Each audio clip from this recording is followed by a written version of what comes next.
For coming. I'm Marc Levin with the Texas Public Policy Foundation and Right on Crime, and I'm thrilled that we have this opportunity for a very stimulating discussion today on the issue of the role of the private sector in corrections.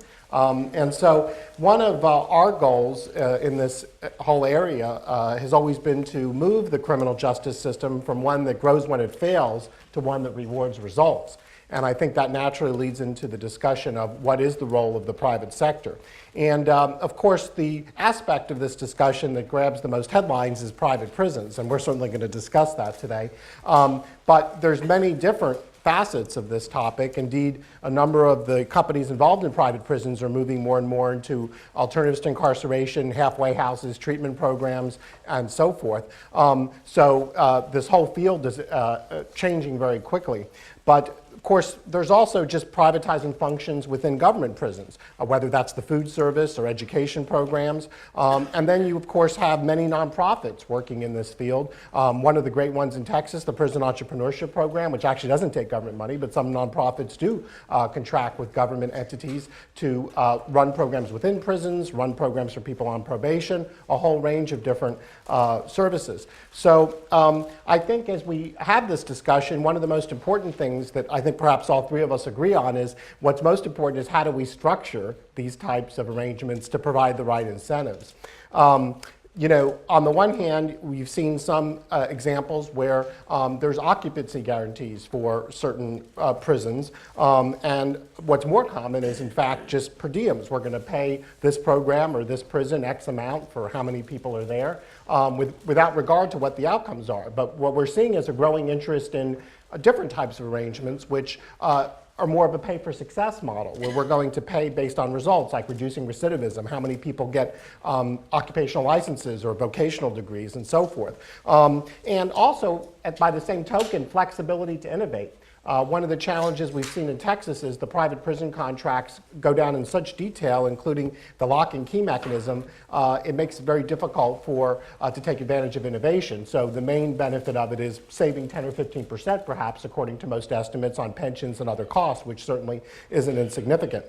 One of the other aspects I hope we'll get into today is how we got here, which is what my first question is going to be, and also really is there a connection at all between private prisons and the high rates of incarceration? We all know the U.S. has 25% of the world's prisoners and 5% of the world population. But the reality is there's many states that don't have private prisons, and all of the academic research has really not shown that private corrections is one of the primary drivers in terms of the incarceration rate. So, and then finally, I think we really need to consider transparency issues. What is the public access to particularly private correctional facilities in terms of visibility into their operations? So with that, I think we've got really a lot to discuss. So let me introduce our two panelists. First, we have Leonard Gilroy, who's Director of Government Reform at the Reason Foundation. He's also Senior Managing Director of their Pensions Project, which has done amazing work in helping state and local governments around the country reform their pension systems to be more sustainable. For example, in Arizona, where Governor Ducey called upon him to successfully redesign their entire pension system. Many of you may be familiar with the annual privatization report that the Reason Foundation publishes, which Leonard is responsible for. So we salute him for that, and he's widely published in many newspapers and magazines and has degrees from Virginia Tech University. Then we also have Lauren-Brooke Eisen, who is the author of this book, Inside Private Prisons, An American Dilemma in the Age of Mass Incarceration, and she will be signing it outside for those of you who would like to get a copy. And it provides a really nuanced look. Obviously, the Brennan Center historically has had a little bit of a different perspective on this than the Reason Foundation, but her book really looks at the issue mostly of given that we're going to have a private role of corrections, how best can we arrange that? And she has a law degree from Georgetown University and her bachelor's degree from Princeton University. She teaches, including at the John Jay College and at Yale University, various courses on incarceration and criminal justice. And she previously was at the Bear Institute, and one of the really interesting things is she was started out as a daily beat reporter at the Laredo newspaper, so she has a connection to Texas as well. So, as I promised, you know, the United States, we began in 1776. We didn't have private prisons. A lot of things were different. So, but how did we get to where we are today in terms of the role of the private sector in corrections? Did you want to start, Lauren? Sure, and thank you so much for hosting this, Mark, and I'm thrilled to be on this panel with both of you. In terms of how we got to the point where we are today, where we have private prisons in 29 states, the Bureau of Prisons at the federal level relies on private prisons, and we have private immigration detention centers. This started in the 1980s, in about mid-1985, and this was a time when about 3/4 of the states were under some sort of federal court order by a federal judge to reduce prison populations in their states. Prisons at this time were overcrowded, they were inhumane, they were unhygienic, there were sexual assaults, there were riots, there were escapes, and a group of astute businessmen got together and they said, you know what, the government's doing a lousy job of running corrections, and we can do better. And this was a time, it was sort of height of tough on crime, mid-1980s, Ronald Reagan was president, and the real story of how the private prisons emerged was in Tennessee, when a company, it's now CoreCivic, it was Corrections Corporation of America, CCA at the time, they made an unprecedented offer to the state of Tennessee, and they said, you know what, we can take over your entire state prison system for a 99-year lease and $250 million. And the state thought about the offer, ultimately rejected it, but the offer made headlines across the country. For example, the New York Times ran an above-the-fold article in the afternoon edition stating, company offers to take over state's entire prison system. And directors of corrections took notice, governors took notice, and that was really the beginning for these modern corporations that now manage, own jails, prisons, and immigration detention centers. And at the time, in 1985, there was a Chicago Tribune piece about what was happening in Tennessee. And there's a quote from that article that I think was really prescient at the time and is still meaningful today. And the quote is, there was considerable disagreement last week as to whether the lobbyists working for CCA who were roaming the halls of the Tennessee state capitol were cavalry coming to the rescue or profiteers coming to exploit. And I love that quote because I think that really illustrates the confusion and the dilemma and sort of the hope of innovation and the confusion over what this meant, that corporations would start managing and operating jails and prisons. And that's partly why the title incorporates the word dilemma, because I think 40 years later there is considerable debate among academics, researchers, practitioners about what it means that we have delegated such a core government responsibility to these corporations. And so this book really did strive to provide an even-handed look, examination, inquiry about what this means. And it raises issues of morality, economic development, state responsibility, and ultimately it asks questions about what it means for our system of punishment in America that we have privatized so many of our jails, prisons, and detention centers. And Marc started the conversation saying, the privatization of corrections is pretty broad, and the book really examines that as well. There's a chapter about the prison industrial complex, all of the many telecommunications companies, internet companies, food services companies that do have a role in making money off of incarceration. And so the book looks at, how have these corporations played a role in increased incarceration? Have they done so? Does it make it harder to de-incarcerate? And that was sort of the main theme and inquiry of this book. Leonard? Just to add on to that, I think, first of all, it's a pleasure to be here, and I appreciate everyone attending. It's an honor to be here with both of you. Just to add a little bit more on to that, let me add maybe a different context on this and put it in a larger fabric of government privatization. When you look out there across the country, there are very few things, very few services, very few types of assets, frankly, that are traditionally public sector assets or what you might consider social infrastructure that haven't been somehow successfully privatized somewhere in some fashion. And so what we're seeing and what we've seen since the 80s in this space, we've also seen in the transportation space, we've also seen in the water space, we've seen, you start going around, you look at higher ed, you look at pretty much any endeavor, and you're gonna see the same kind of underlying dynamic, and that is basically this. There are some things that are inherently governmental, policy making, sentencing functions, things like that. There are gonna be those things that governments can do, but maybe there's others in the private sector that can also provide those services. So it at least theoretically or conceptually opens up, I think, the notional concept of the opportunity for competition, meaning if there is, this is sort of the classic, what's been called the Yellow Pages test by former Indianapolis Mayor Steve Goldsmith, which is if there's a service that government's providing that's in the phone book, theoretically you could compete it. And then the next bucket would be things that governments basically are failing, to deliver. And so, you don't privatize the things that are inherently governmental. We don't have a history of doing that. I guess you can debate particularly in this area, I guess you can debate some of those, and there's certainly legal debates over whether incarceration itself is an inherently governmental function, and there have been rulings around the world in different ways on that front, but at least in the US, that cat's out of the bag. There's nothing inherently governmental about operating prisons if you basically look out there and see the many hundreds of facilities that are in operation today. It's not a question. But when you look at things that can be competed, you get down into maybe some of the laundry list of items that Marc was just describing. Some of the sub-services within correctional services, the things that the nuts and bolts of what it takes to operate a prison, food service, transportation, health, those sorts of things.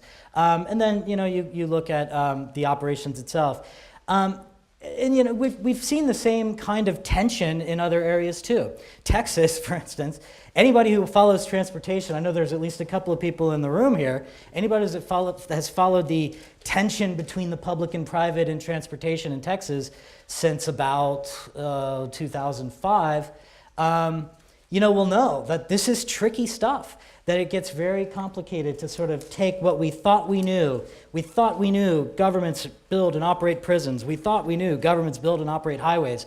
Well, all of a sudden they don't anymore. All of a sudden, private entities can come in and finance on 20, 30, 50, 75, 99-year leases, new massive multi-hundred million, billion-dollar facilities in transportation or in prisons, right?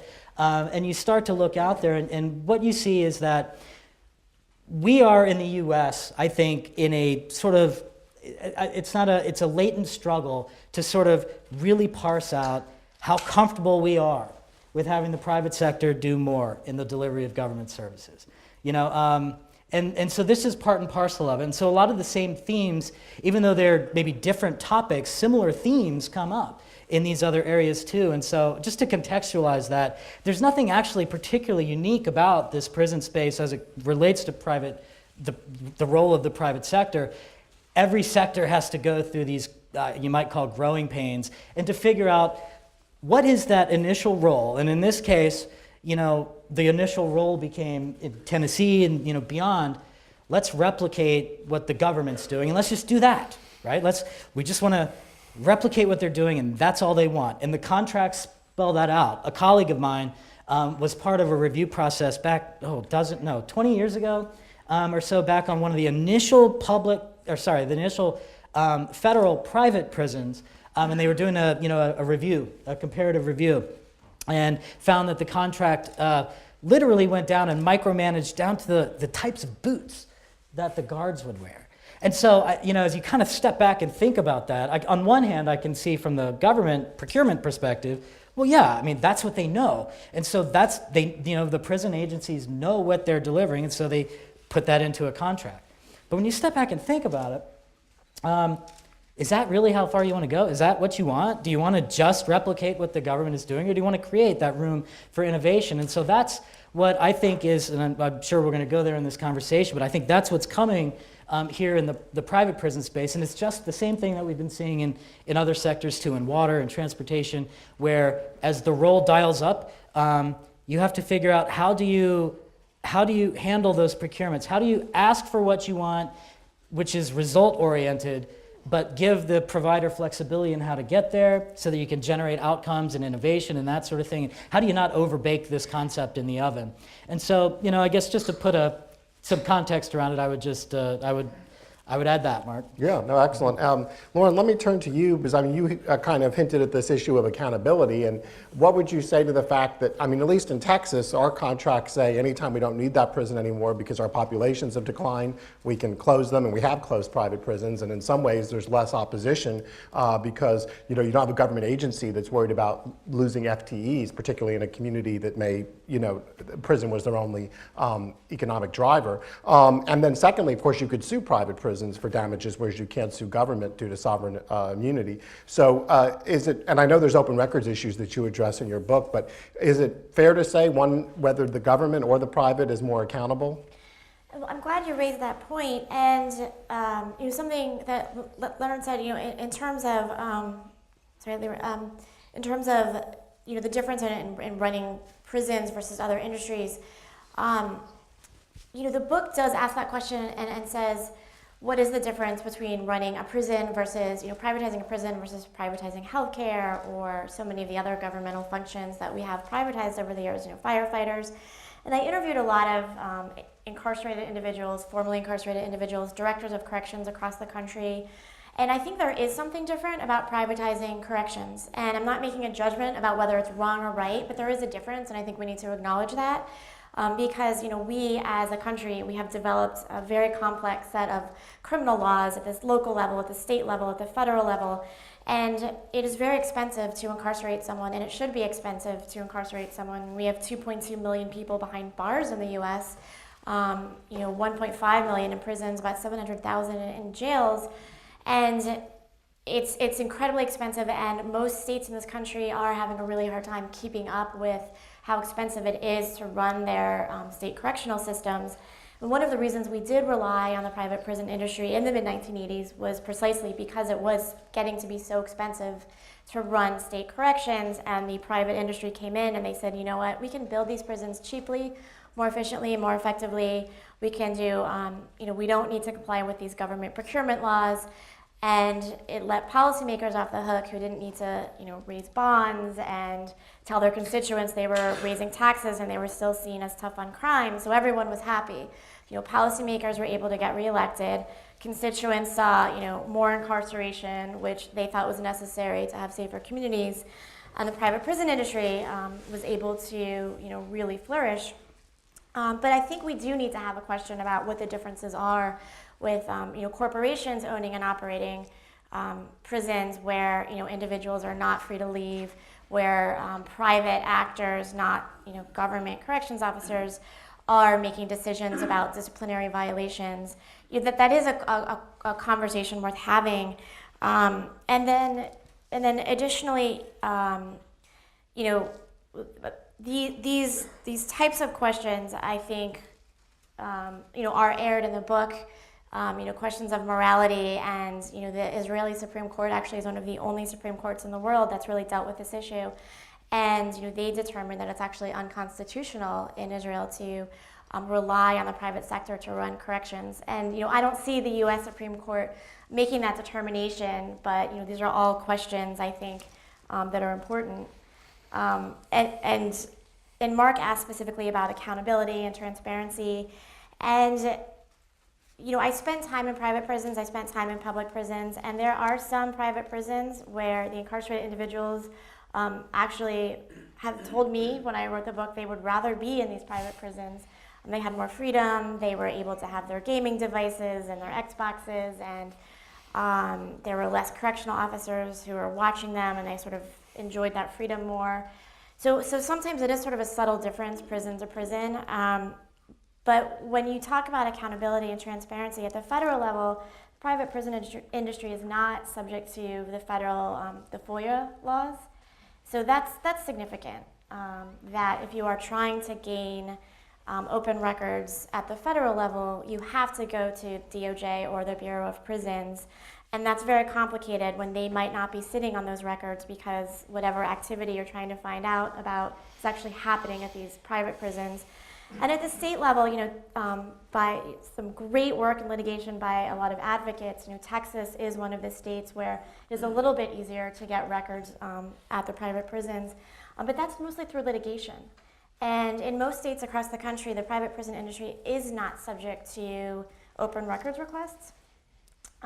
even though these corporations are standing in the shoes of the government, they are providing a government service, most legislation across the country does not require that the private prison industry comply with open records requests.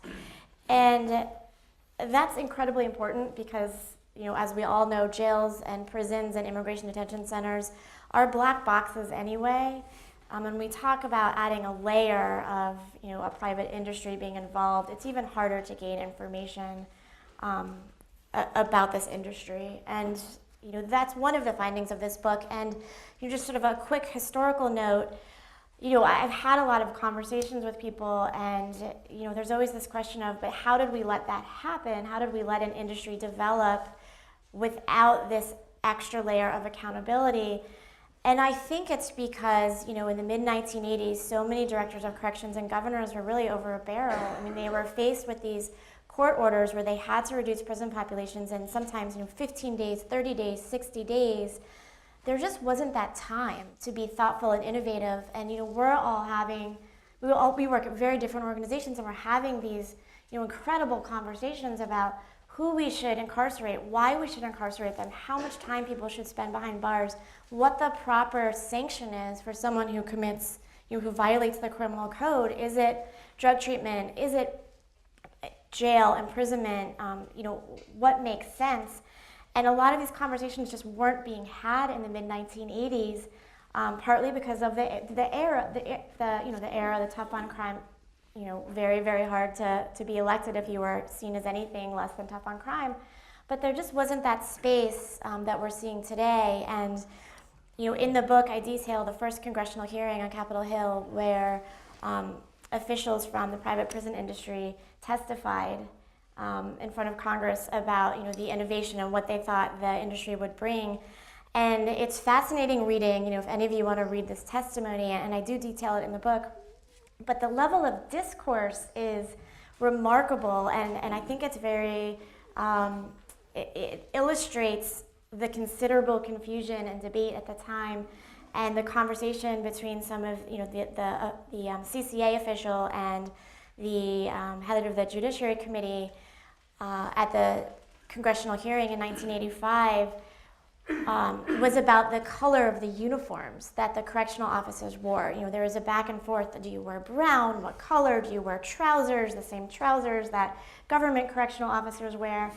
And that's the level of debate and discourse as we were starting to rely and increase the footprint of the private industry. And now in 2018, I'm glad we're having these debates, but it's really time that we hold these corporations' feet to the fire. And just what you were saying, we need to ask for innovation. We need to ask that these corporations beat the government's lousy recidivism rates. 2/3 of incarcerated individuals return to prison within 3 years. If we're going to let corporations make money off of this industry, this business, we need to ask them to do better. We need to ask them to innovate. Good, Leonard. Yeah, so let me, if I could follow up on a couple of points there. First of all, just on the question of accountability and access to information and that sort of thing, that is the client's problem, and they're going to have to address it, right? So if, and that's where these requests should go. Requests should go to an agency, and they can go and get the information from their vendors. So, and I think that usually happens at the state level. So I think, if there are complaints about that and access to information, it's not the problem of the private sector, it's the problem of the government. So that's the place to go. And just on the larger point about accountability, I think it's important to think of it, or to have a different perspective on this. Who audits government prisons? It's the government. Okay, so at that, just right there, you have the watchmen watching themselves in that kind of context, and there's an obvious conflict of interest. And that explains why private prisons tend to get more scrutiny. How often do you hear about escapes and things like that from public prisons? I can tell you not as much as you do from the private side. It just inherently gets more scrutiny because they don't get to grade themselves. I would posit that there's actually multiple layers, at least 5 layers of accountability when you're looking at a contract type setting in this environment.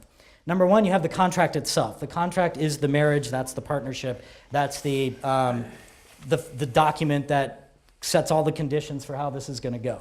If you have done a bad job of speccing that out, then you're going to get bad results. If you've done a really good job of thinking through how to operationalize performance measures and then tie those to financial incentives to deliver and penalties if you don't, that starts to change the incentive game. So the contract, and then along with that, the contracts will often require third-party accreditation from a variety of different entities out there, the American Correctional Association, there's healthcare organizations who do basically assessments of public and private sector prisons. So you have, that's the first layer. Second layer, you have contract monitors that are usually, not always, and I think they should be, but in every state, or I think every state should have contract monitors where it's a state worker basically that's in that private facility, either part-time or full-time, and as if they were there manning the facility. But their job is to look for problems, look for contract deficiencies. Now,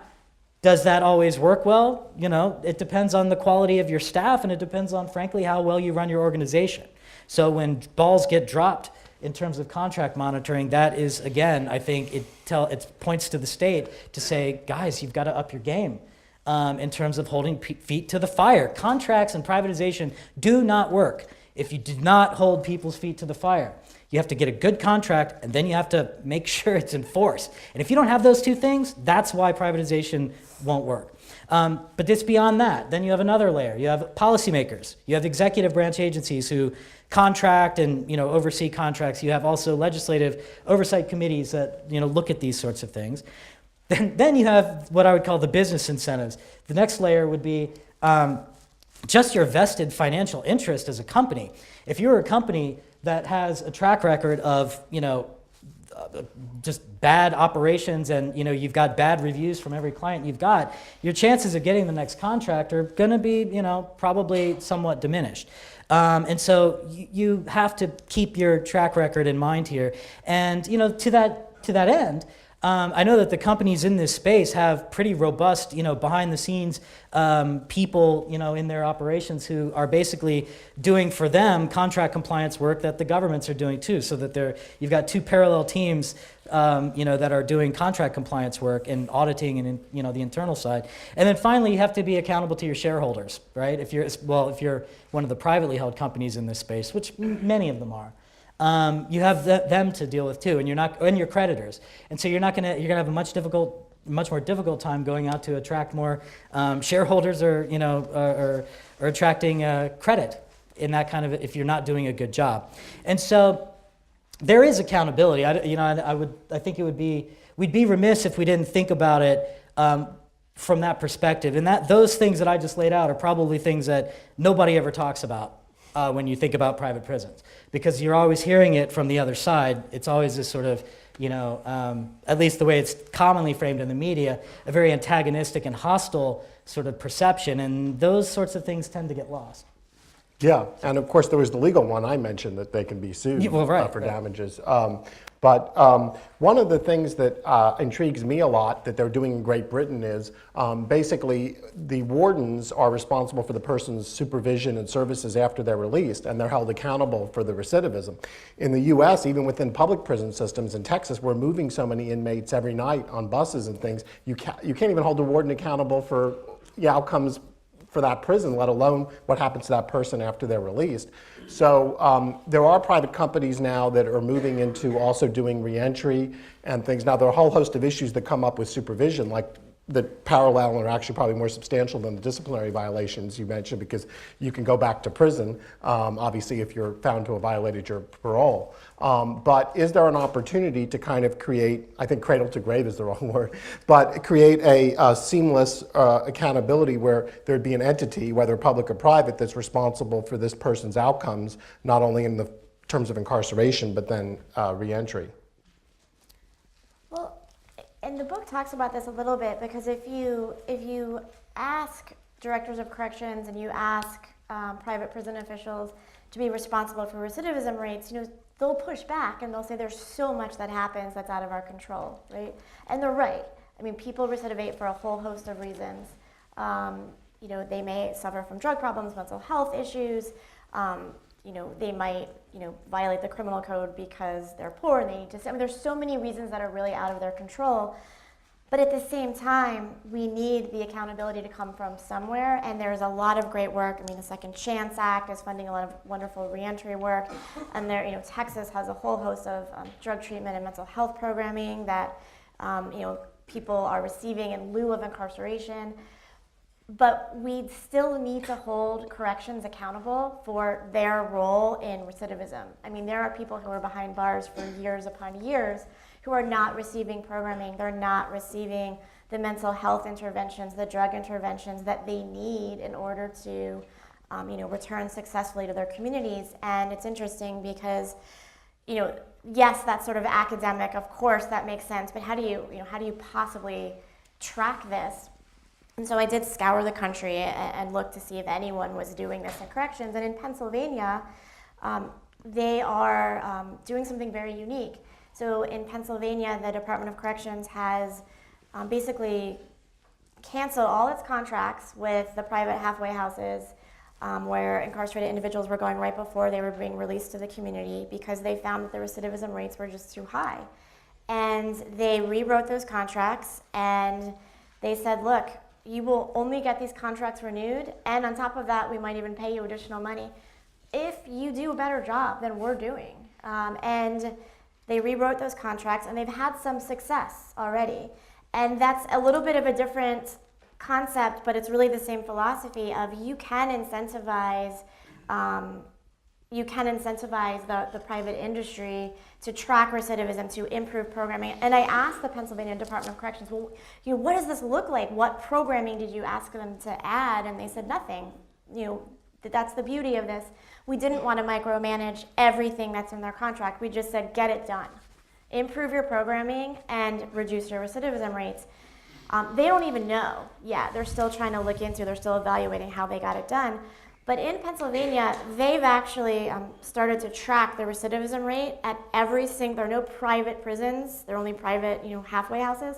They can track the recidivism rate at every prison. So they can say, Marc, you served 3 months here, 6 months here, 9 months there, and they can track the recidivism rate based on what prison you were at. And that's innovative thinking, and we could be replicating that across the country in both the state system and with the private prisons. We can do this. We have the data. We can start tracking recidivism rates. And so, yes, there are many, many innovative ways to, increase reentry support and have, corrections officials be part of, next steps and parole. But I really think we need to start with holding corporations' feet to the fire and saying, you need to start tracking recidivism rates, and states should be doing the same thing from prison to prison as well. Yeah, and employment positive outcomes as well. Leonard, did you want to add on that? Yeah, no, absolutely. Pennsylvania then, after they did canceled all the halfway house contracts and rebid them on this performance basis, they went back and did the same thing in correctional mental health as well. So now the Pennsylvania DOC's got these two pockets of this performance-based contracting going, which I think from everything I've heard has been demonstrating results. I know they had 2 straight years after doing the halfway house rebidding, 2 straight years of recidivism decline. I think it was into the double digits in terms of percentage decline. So they were starting to get some good results. That's kind of thinking has been, now we're starting to see that overseas now. We have private prison facilities built and operated by the same companies that are working here in this state overseas that are now basically trying to be the first prime movers in this space of operationalizing these very strong tethers between the performance on recidivism reduction and the pay in some fashion. And so I think we're going to see some really interesting experiments over there that DOC should probably be looking at. But you've got these brand new facilities over there that are getting a lot of global attention right now in that regard. Another thing I would just throw out there, I just found out recently about how a private company has been innovating in this sort of space as well. And this is a story that's come from Florida, where the Geo Group, one of the big companies in this space, on their own dime, introduced a continuum of care concept of approach that they decided to deploy in one of their privately operated facilities that they operate on behalf of the state of Florida. So what they are basically trying to do is offer in-prison offender rehabilitation programs and evidence-based treatment that would be integrated with the post-release support for these folks. And so what they basically are doing is they, basically find these individuals before they're released and identify their needs, the services and programs that they're going to need, and then assign a transition case manager to them. And then there they start biweekly counseling and behavioral treatment sessions and that sort of thing. And then pre-release, they start to put together the post-release plan, which is going to line up all the community resources they might need. I mean, that's, it might be welfare, it might be, other kinds of social programs, drug treatment, something like that. And so that when they walk out the door, they've got all the referrals lined up and that sort of thing. And when they get home, they've got those resources waiting for them. And then there's also there's a post-release case manager that basically continues on with them, and a 24/7 support call center in case these guys need something. And so they just did this on their own dime to say, we want to see if this works. And they piloted it and got the results that I saw in a slide deck that was given to legislators down there, a 25% reduction in the recidivism rate at that facility after the introduction of this continuum of care concept, and then a 34% reduction in recidivism when comparing those in the program versus those that weren't in the program at that same facility. And so then they started rolling it out in other states and took it back and started seeing similar results, and took it to the Florida legislature and said, hey, guys, we're having some good results here. Would you fund a rollout of this and expand it? And that apparently has happened. And so they're now going to be rolling that out across all these private facilities that GEO operates in Florida. That was innovation. I mean, that's happening right now. And I think that's the kind of thing that we want to encourage. And if that kind of concept is working and is sort of validated, that's the kind of thing that other states should be looking at and demanding as part of their contracts. If I'm sitting here just to not single out Texas, because I could single out my state, I live in Arizona. We've got plenty of issues with how our DOC, I think, handles private prisons. That's a whole nother conversation. But I think they need to step up their game, just like most in this space. But if I'm sitting there in Arizona or Texas as the corrections director, and I'm looking at what they're doing in Florida, I want that. I don't want this. I want that. And so that's what needs to happen. And so we need to have this cross-pollination and get these ideas and innovations spreading out there.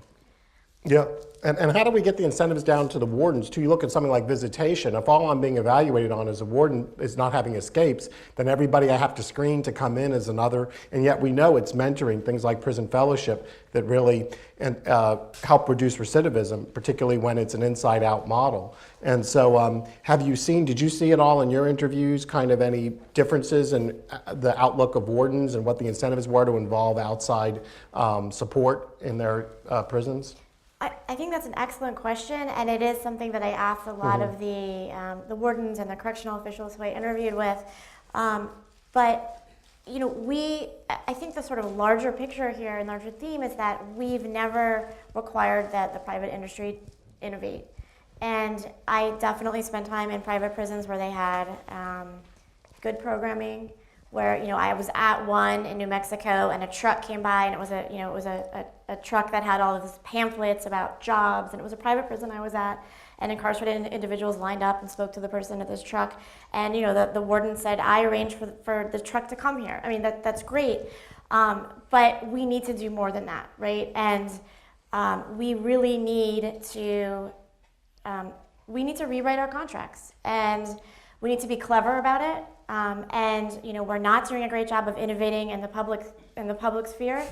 And so, yes, how can we ask the private sector to save money and run safe and secure facilities, but also innovate and do a better job? Yes, that's tough, but if we're going to ask the private sector to make a profit, if we're going to ask them to do this, and if they are making money, and given that it's 2018 and the era that it is, with Trump in the White House, we're starting to see more reliance on privatization of corrections of immigration detention. And if we rely on the industry for one day longer, we really need the corporations to step up the game. And there are a lot of ways to innovate, and we really haven't seen that. And to your point, in Australia and New Zealand, these are public-private partnerships with the same, with Geo Group, with the same companies that are running the immigration detention centers and the prisons in the U.S. How has Australia and New Zealand said, you can't have this contract unless you reduce recidivism? And we haven't done that yet. And this is new, this is innovative, and we don't know what the outcomes will be, but we need to follow those outcomes. We need to study those innovations, and we need to replicate them in the U.S. And then we also do need to require the public sector to do a better job, and we need to change the incentives there, but that's a whole nother conversation. Yeah, and obviously it's tricky in the sense you have to have the right baselines. You have to make sure it's apples to apples, that you're comparing inmates of the same type, risk level, and all of that. But that all is very doable. And if I could follow on from Lauren-Brooke, I totally agree with everything you just said, spot on. And I think what that means is, what everybody needs to understand about what it takes to make that work is that we have to be willing to fail. We have to be willing to experiment, and we have to be willing to roll the dice and try something different. And the reason I think that you don't see this happening right now at departments of corrections across the state is because they're risk averse. They don't want to be the ones that everything comes back on them when an experiment fails, right? But that's how privatization has to evolve. The history of privatization is one that is replete with failures until you find the successful model. And so policymakers that's not something that policymakers tend to naturally gravitate to, is wanting to throw a lot of risk on the table, right? They don't want to gamble and take a lot of risk. They would rather they'd like the private sector taking that risk for them, but within some bounds. And so I think we have to be really, I think this is a message to policymakers, the electeds. You have to demand this from your leaders, and if it doesn't work, you can't browbeat them over the head. You have to let them innovate and explain it and do the postmortems and come back and iterate. That's how this works. And so we have to be willing to experiment and fail, ultimately. Well, on that note, I think we've hit our time. So now we have an opportunity for questions and comments from the audience. Okay, down here. Question, did you ever interview G. Gordon Liddy? For this book? No, I did not. He had some very fascinating experiences in prison. Okay. No. Public or private? Good to know for the afterwards, so, yeah. Please wait till the mic. Okay. I got a couple of quick questions. I'm a CASA volunteer, so I've been working with the boys as they go through adolescence and on to maturity, and so I've seen some of this going on, and some of the tragedies that occur, but also to your point, sir, about we got to be willing to fail. We've got to do something to get these young men to be productive citizens. But specifically, as far as I understand, the prison has two functions. One is the fear of punishment. When you go to prison, it's not a pretty sight. And I think that's important to have this consequence of violating the law. There's got to be punishment. But the other thing that's very important is the rehabilitation aspect. Wouldn't it make sense to separate the two functions? I'm not saying it's a good idea, but you guys might know. And so that the private sector would do the rehabilitation function. And you could do metrics around that. Meanwhile, the punishment thing, it has to be severe enough that guys don't want to go there. Thank you. So I'd love to respond to that quickly. There's been a lot of research and evidence that there is very little deterrent effect when we look at the threat of imprisonment. So if you ask someone who's about to violate the criminal code, what do you think your sentence is going to be? They have no idea. And there are decades of research, and I'm happy to send you the research studies after this. Prison has very little deterrent effect. Sometimes there's a specific deterrent effect, and that's very specific and wonky. But if someone has happened to go in and out of prison multiple times, and knows this time it's 3 strikes and you're out, and sort of knows the judge and knows the situation, So when we talk about imprisonment, we have so much research that imprisonment is actually criminogenic, and that means that more time behind bars can actually be detrimental to public safety and can increase recidivism rates. I mean, people behind bars are not receiving, for the most part, the programming that they need. That's a resource issue. If you talk to incarcerated individuals, they will tell you they have been waiting in line to get into the right program, or they need to be transferred to a different prison. And we as a nation need to put much more money into a lot of the programming. But the sort of premise that prison needs to be a scary place and punishment, we need to rethink our entire system of punishment. And 2.2 million people behind bars. We have more people behind bars than any other country on the planet. It's not because people in the U.S. are born as criminals or there's something sort of more crime-prone about us. It's because our policies are just draconian and punitive. So we really need to rethink our entire system of punishment and really only be incarcerating those people who are severe public safety threats. And then in terms of sort of separating out who does what, the private industry versus government. The private industry, Geo Group, CoreCivic, Management Training Corporation, they are already diversifying and they are already, well within the world of community corrections and halfway houses and electronic monitoring. And then if I could add to that, well, first of all, on the first point, I completely agree. We incarcerate too many people, and it's just insane. So I will let Lauren-Brooke, and then Reason Magazine, you can go read our years of coverage on this issue. We totally share that perspective. On the question about bifurcating sort of the incarceration piece and the rehab piece, there's an interesting variant of privatization, just one other type of privatization that's happening in this space that's called social impact bonds. Texas is looking at it. A number of states have piloted it. New York City has tried it, and you're seeing a lot of this around the world. A lot of experimentation right now.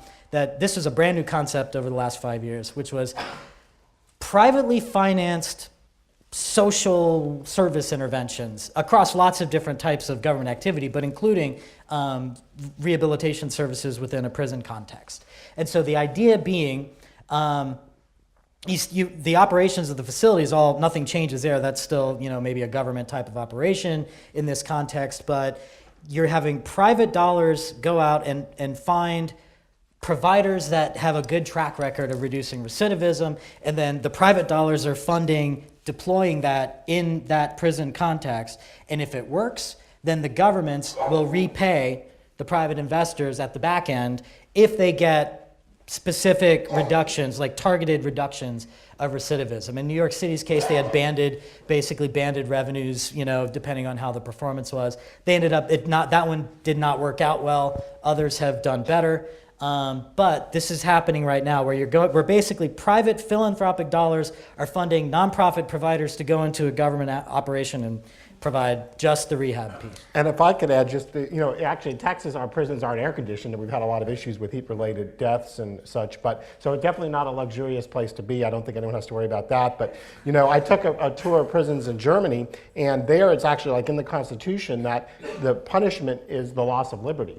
And one of to go to your point though, solitary confinement, and you may have looked at this, if I'm not mistaken, typically it's only in government prisons that the government would have some authority. I mean, they don't allow people to be in solitary confinement in private prisons, most states, for any significant period of time. And because in some sense that is adding an additional punishment on, and then we have to say that's a policy-making decision. Did you look at that at all?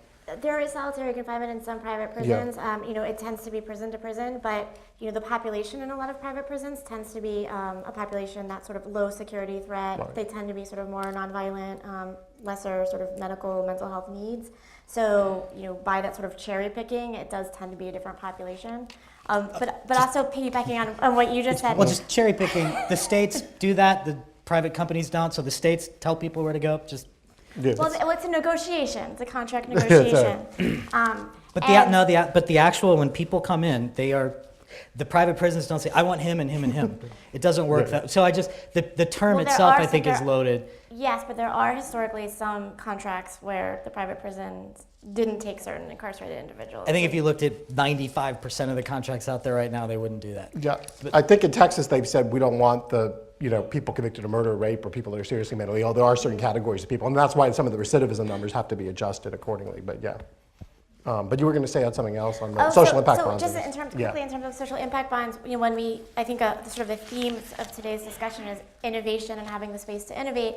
And the social impact bond in New York at Rikers Island that you were speaking about was deemed a failure because the recidivism rate of this cohort that was part of this new experiment was not reduced above that, Right. more than the government recidivism rate, really. But I would say it was a success, right? Because it was the innovation, and there's so much to learn from that. And so, now another public-private partnership. And I think in Texas at one point, there was some interest in a very similar project. I'm not sure what happened with it, but hopefully there will be more social impact bonds. The Peterborough Prison project, and I want to go into that now, but was considered a success. So all of these public-private partnerships, whether they fail or not, it's incredibly important that we really try to do better across, corrections in general than we're doing today. And as I understand with the Rikers Island thing, there were times it was on shutdown, the unit that they couldn't control, so there were some factors outside their control So that we made need a to difference in delivering the study program. and find out why it wasn't a success. Exactly. I guess a comment, and then has the same effect as a question, because I'm sure there'll be a comment back. Interesting about Germany.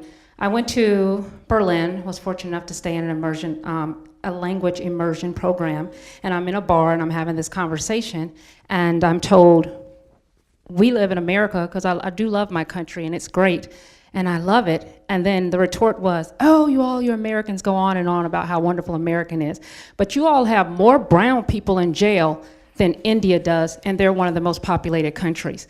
And I kind of sat there like, oh. And even in Australia and New Zealand, a lot of the Aboriginals are the individuals that are incarcerated. So that leads me to the criteria for which we should have private or should we not. The fact that everyone keeps saying is that our prisons and how big they are important, because how else will we get our society to come together, because we need punishment. But punishment has been shown that it doesn't work. It was policies that actually got people more incarcerated than anything else. So that's a fact. But what if we change that fact to a problem? And the problem is that we want to decrease the population within our system so that we will keep everybody safe. And I don't think that privatizing within, I understand what's being said, the idea is that we want a fair piece of the pie. But the fair piece of the pie is not reform. What about transformation, so our country doesn't have to go back to the state that we're in? I think that providing private services, the incentive conflicts with what our nation is looking for. I don't think they're going to do better than the government. Maybe they're both in the same boat. And starting on the inside extends the arm of the institution into our communities and takes away our freedoms and our right to privatization. So I don't agree that starting on the inside and going out helps, because it has been shown that even though you're offering private services, the fact that it's still connected to our government and is institutionalized is not going to change that. And I also think that... You could just pose the question for the panel. Huh? It wasn't, he said questions or comments. Well, yeah, but we need to move on, so. Huh? We need to move on. Oh, I Let me get the- let me understand. get I the felt like we feedback on were what you've said. very But thank patient. you very Yeah, much. well, I thought we were very patient with your conversation. So but thank you for we're letting good. me speak, Yeah, but if absolutely. those could be addressed. Okay. Did y'all want to weigh in on that? I mean, I agree that we need to completely transform our system of punishment in this country. And, we need to keep having these conversations that, the left, the right, academics, researchers are having, policymakers. We cannot continue down this path. I mean, we have more people behind bars than we need to for public safety. The Brennan Center issued a report last year finding that 40% of Americans are unnecessarily incarcerated. And we looked at public safety, and about 25% didn't need to receive incarceration to begin with, and 15% are serving sentences that are just way too long. So you are right. I mean, we need to really rethink who goes to prison and why, and we need to continue to look at our vast racial disparities and who gets arrested, and we need to invest in alternatives to incarceration. Can I just add to that? I agree with that, and I would just say that in the vision, I think we're sort of circling around here with the future role for the private sector. Number one, I think there's two key things that I think relate to your comment.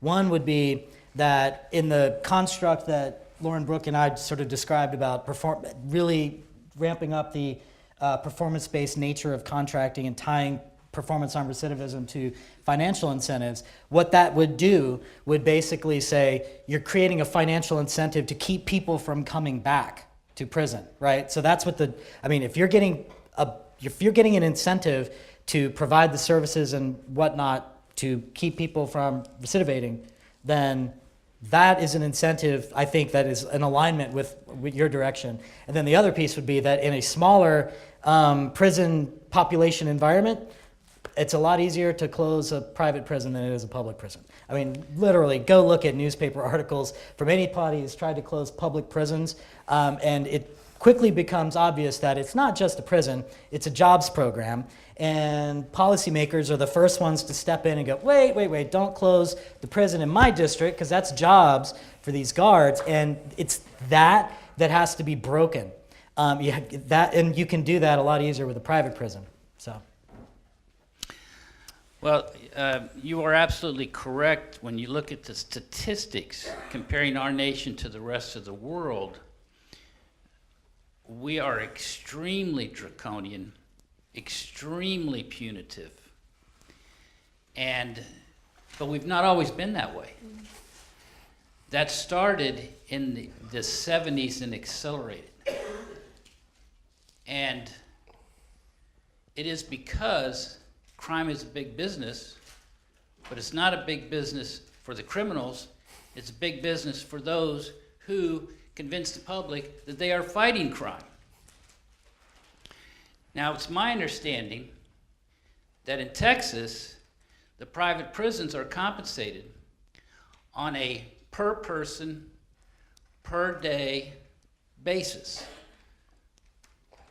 So how in the world could you ever have private prisons that would not have an incentive to not only lobby, but to run public relations campaigns to try to convince our public, as they have so well, that it's in the public's interest that we have the most draconian, the most punitive, the most incarcerated population in the world? How you keep saying that somehow you're going to incentivize private prisons to want to cut their profits?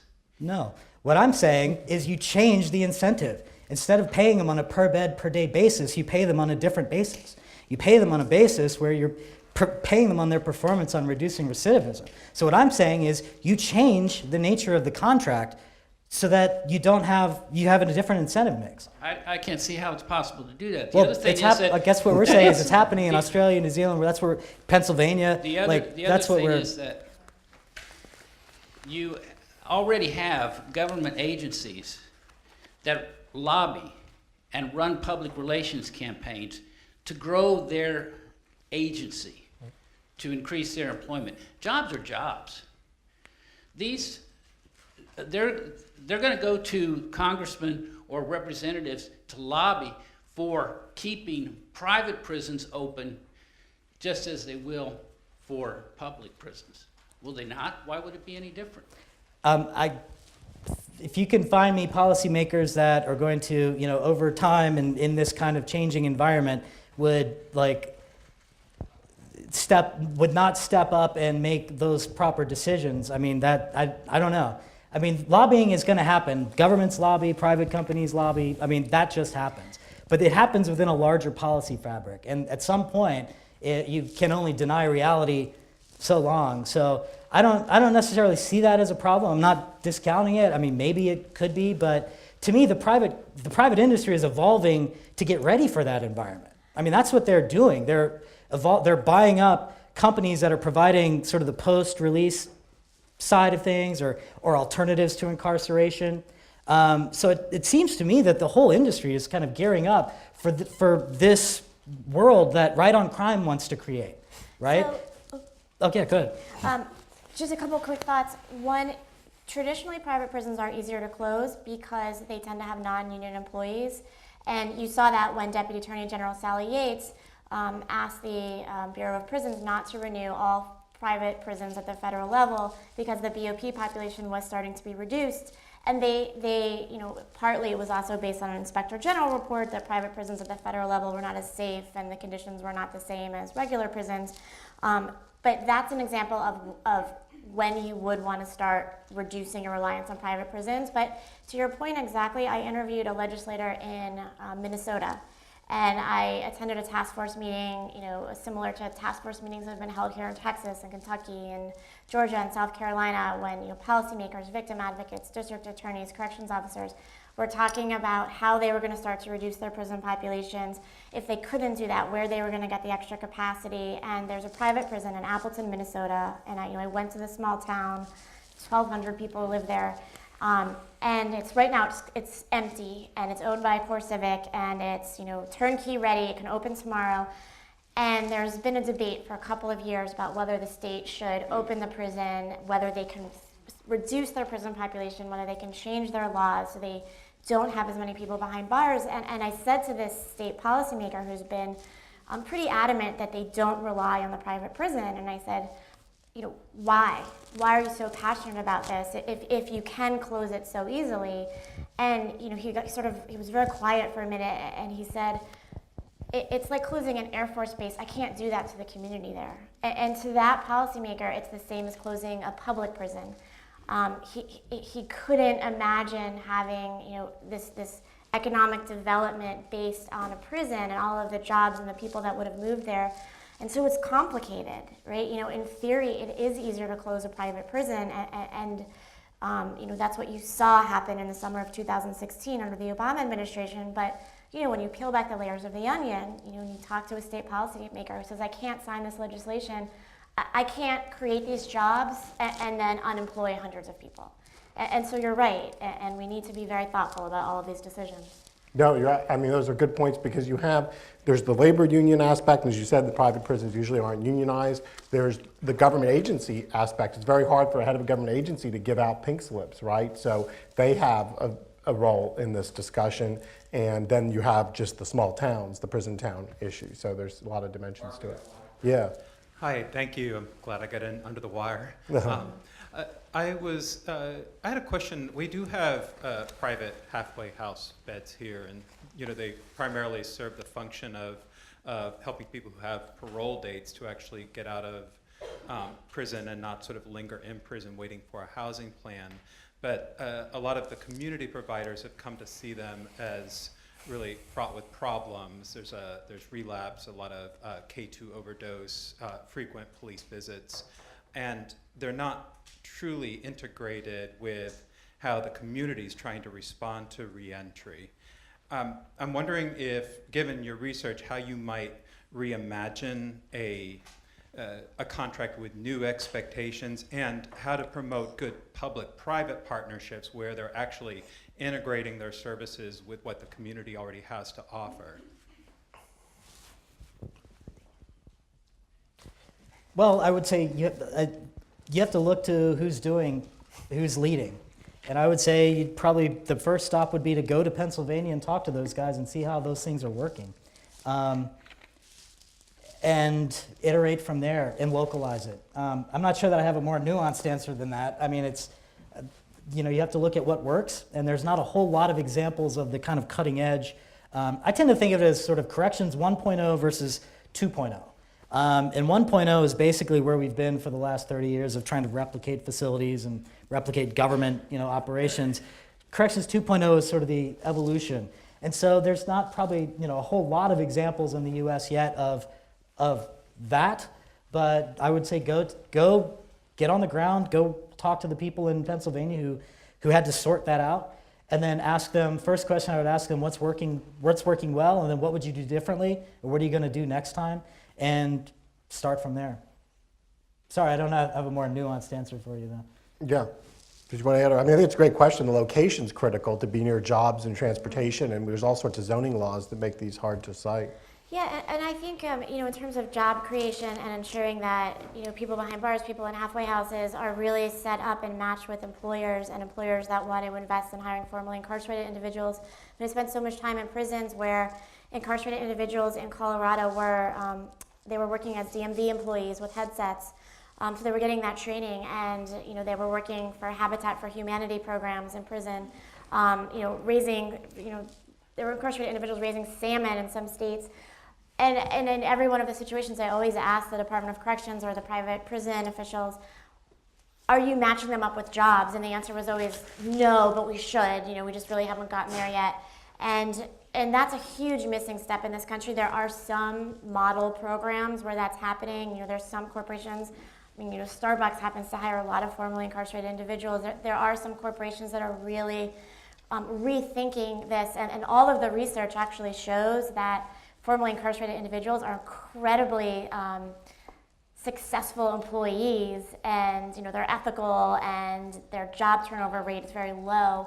So I think we just need a lot more investment in that research, and we don't have those connections right now, and we need to increase those connections. And the private industry can play a huge role in that too.